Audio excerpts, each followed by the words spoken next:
Good morning, students.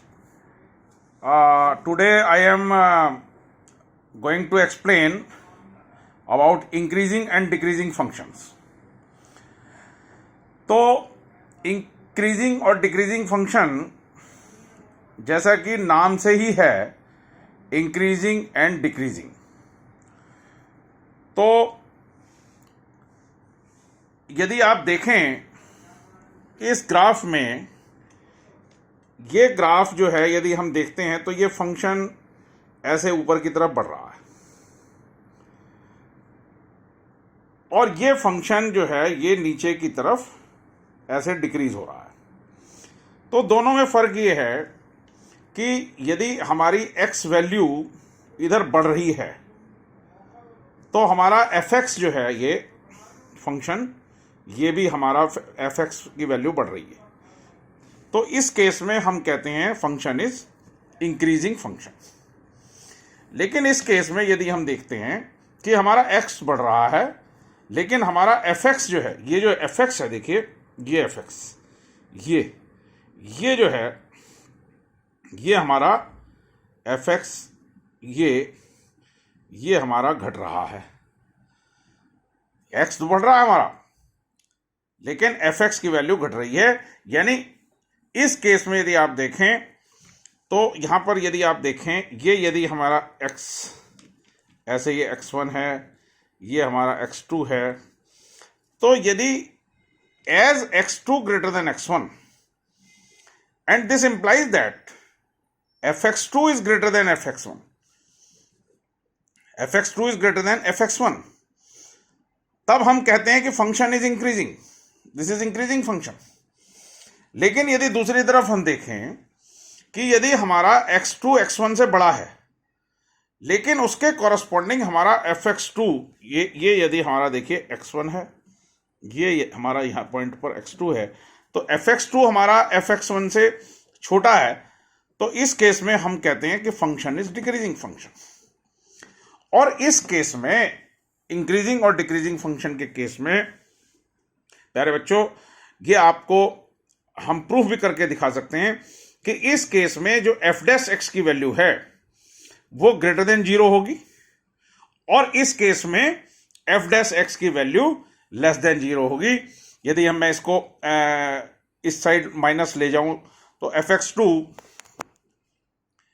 Minus fx1 greater than 0 करके ये मेरा जो है क्या नाम है, हम इसको प्रूफ कर सकते हैं बड़े आसानी से कि f डैश x जो है वो हमारा पॉजिटिव होता है इस इंटरवल में, इस पूरे यहां से यहां तक भी यदि मैं देखूं डोमेन में a टू b, माना यहाँ यदि मैं यहाँ a रखूं, यहाँ b रखूं, तो a टू b में ये मेरा फंक्शन जो है f डैश x मेरा पॉजिटिव होगा, डेरिवेटिव इसका। और यहां पर ये जो डोमेन है यहां से यहां तक की, इसमें मेरा f डैश x जो है वो नेगेटिव होगा।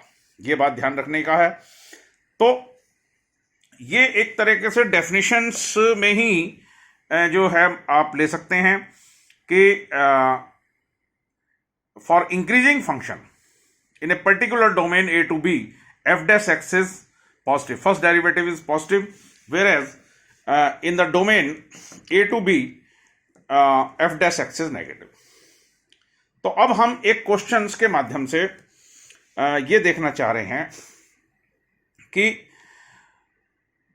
हम ये देख रहे हैं कि जैसे मैंने लिया y is equal to fx is equal to sin x, x belongs to 0 to pi, कि यदि x की वैल्यू 0 to pi के बीच में है, माना sin x का ही मैं ग्राफ की यदि बात करूं, तो हम ये देखना चाह रहे हैं कि किस इंटरवल में ये sin x जो है फंक्शन हमारा डिक्रीजिंग होगा और किस में इंक्रीजिंग होगा। यदि देखो, यदि हम sin x का ग्राफ देखें बच्चों, तो sin x का ग्राफ इस तरह से होता है, ये इस प्रकार से चलता है, ये π/2 पे ये पीक बना देता है और फिर ये ऐसे आता है, ऐसे करके ये जो होता है ये हमारा होता है पाई, ये पाई होता है और ये हमारा π/2 होता है, π/2, ठीक है। तो ये जो है यदि हम sin x का ग्राफ स्टडी करते हैं तो हमारा ये ऐसे ये इंक्रीजिंग फंक्शन 0 to π/2 हुआ, और π/2 तो ये हमारा पाई होगा। तो मैथमेटिकली हम इसको कैसे ये प्रूफ करें कि ये ऐसे हो रहा है, तो इसका आप देखिए, मैं ये आपको जो है एक्सप्लेन कर रहा हूं कि ये किस प्रकार से हम इसको करते हैं। कि जैसे हम देखें कि dy/dx इज इक्वल टू, हमने cos x ले लिया। हमने क्या किया, इसका सबसे पहले हमने डिफरेंशियल लिया, और डिफरेंशियल लेने के बाद हमने इसको 0 रखा। हम ये देखना चाह रहे हैं कि इस 0 to π में कहां पर फंक्शन डिक्रीजिंग है और कहां पर फंक्शन इंक्रीजिंग है। हम इसको बल्कि प्रूफ भी कर देंगे कि 0 to π में ये इंक्रीजिंग है और π/2 to π में ये डिक्रीजिंग है, लेकिन हम इसको देख रहे हैं कि कैसे ये हुआ।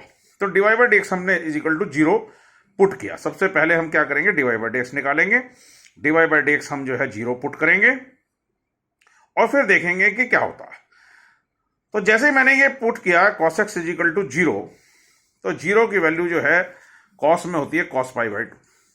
तो हमने 11वीं क्लास में ट्रिग्नोमेट्री इक्वेशंस पढ़ी थी, और ट्रिग्नोमेट्री इक्वेशंस का जो हमारे पास जनरल सॉल्यूशन था वो था x is equal to 2n pi plus minus alpha. Alpha यहाँ पर π/2 है, तो 2n pi plus minus alpha का हमने यूज किया, जहाँ n इंटीजर होता है। तो यदि n की वैल्यू में 0 लेता हूँ, यदि मैं n की वैल्यू 0 लेता हूँ, तो ये वाली जो x की वैल्यू है मेरे को यहाँ पर प्लस माइनस π/2 मिलेगी। लेकिन मेरा कंसर्न तो 0 से पाई के बीच में है, तो एक वैल्यू मेरी जो है π/2 हो गई, 0 के कॉरस्पॉन्डिंग π/2। मेरा कंसर्न जो है π/2 से। और यदि मैं n इज इक्वल टू 1 लेता हूं, तो ये 2 पाई प्लस π/2 पाई से आगे चला जाएगा, मेरा कंसर्न पाई तक ही है। और यदि मैं माइनस π/2 भी लेता हूं, तो भी ये 3 π/2 रह जाएगा, जो कि ये मेरा कंसर्न नहीं है, ये आगे चला गया, इसलिए मैंने यहाँ क्रॉस लगा रखा है यदि मैं n इज इक्वल टू 1 पे रहता हूं। तो एक प्रकार से हुआ क्या कि मेरे को दो इंटरवल ऐसे मिल रहे हैं, एक तो 0 to π/2। ये π/2 पर मेरा एक ऐसा 0 रखकर ये एक पॉइंट बीच का आ गया। तो यदि मैं इस इंटरवल को स्प्लिट करूं 0 to π को, तो मेरा एक जो है इंटरवल तो आता है 0 to π/2। देखिए 0 to π/2, एक मैं इस इंटरवल में देखूंगा, क्योंकि π/2 पे जो है फंक्शन वो डिफरेंशियल वो 0 हो रहा है, यानी π/2 पर वो ये पीक पॉइंट ले रहा है, यानी ये यहां पर जो टेंजेंट है वो एक्स एक्सिस के पैरेलल होगी। ऐसे यहां पर जो है ये इस तरह से, ये क्या नाम है, ये पैरेलल होगी, है ना। तो यहां पर टेंजेंट पैरेलल होगी, इसलिए dy/dx 0 है। तो यदि अब मैं 0 to π/2 के बीच में इसकी स्थिति को देखूं, तो बच्चों आप देखेंगे कि जब dy/dx cos x है और 0 to π/2 के बीच में हमने देखना है, तो यदि हम फर्स्ट क्वाड्रेंट की बात करें, फर्स्ट क्वाड्रेंट की यदि हम बात करें, तो फर्स्ट क्वाड्रेंट में बच्चों सारे ट्रिग्नोमेट्रिक रेशियोज पॉजिटिव होते हैं, इसलिए हमारा ये भी पॉजिटिव हो गया। f'(x) का मतलब हमारा dy/dx ये हमारा पॉजिटिव हो गया, यानी पॉजिटिव हो गया हमारा ये। तो हमारा 0 से π/2 के बीच में, 0 से π/2 के बीच में जब डेरिवेटिव f'(x) हमारा पॉजिटिव हो गया, तो इसका मतलब यहां से यहां तक फंक्शन ये इंक्रीजिंग हो गया, ये इंक्रीजिंग फंक्शन हो गया। लेकिन अब यदि, क्योंकि मेरा इंटरवल पाई तक है, तो π/2 to अब मैं π/2 to पाई की बात कर रहा हूं, π/2 to पाई की बात। तो π/2 to पाई के, जब मैं π/2 to पाई के यहां आऊंगा, तो जब मैं dy/dx की बात करूंगा f'(x) की, यानी जो कि cos x है मेरा, तो आप ध्यान कर सकते हैं कि π/2 to पाई जो है इंटरवल वो सेकंड क्वाड्रेंट में होता है, और सेकंड क्वाड्रेंट में cos x नेगेटिव होता है। सेकंड क्वाड्रेंट में जो है cos x क्या होगा, नेगेटिव होगा। तो मेरा जो ये dy/dx है π/2 to पाई में ये नेगेटिव हो जाएगा, इसलिए मेरा जब ये नेगेटिव हो जाएगा तो π/2 to पाई में मेरा जो फंक्शन है वो डिक्रीजिंग होगा। और ये देखिए डिक्रीजिंग दिखाई भी दे रहा है, यहां से ये नीचे की तरफ आ रहा है यहां तक। और 0 to π/2 में मेरा ये फंक्शन 0 to π/2 में ये लिखा हुआ मैंने 0 to π/2 मेरा फंक्शन इंक्रीजिंग होगा, क्योंकि 0 to π/2 में f'(x) मेरा पॉजिटिव है। तो इस प्रकार से ये इंक्रीजिंग डिक्रीजिंग फंक्शन को जस्टिफाई किया जाता है, इस प्रकार से इसकी क्या नाम है इंटरवल्स निकाले जाते हैं कि किस इंटरवल में फंक्शन डिक्रीजिंग होगा या किस इंटरवल में ये इंक्रीजिंग होगा। तो ये मैंने इस क्वेश्चन के माध्यम से आपको डेफिनेशन और ये बताया है। तो अब मैं नेक्स्ट क्वेश्चन पर आता हूं बच्चों। तो आप नेक्स्ट क्वेश्चन देखिए प्लीज।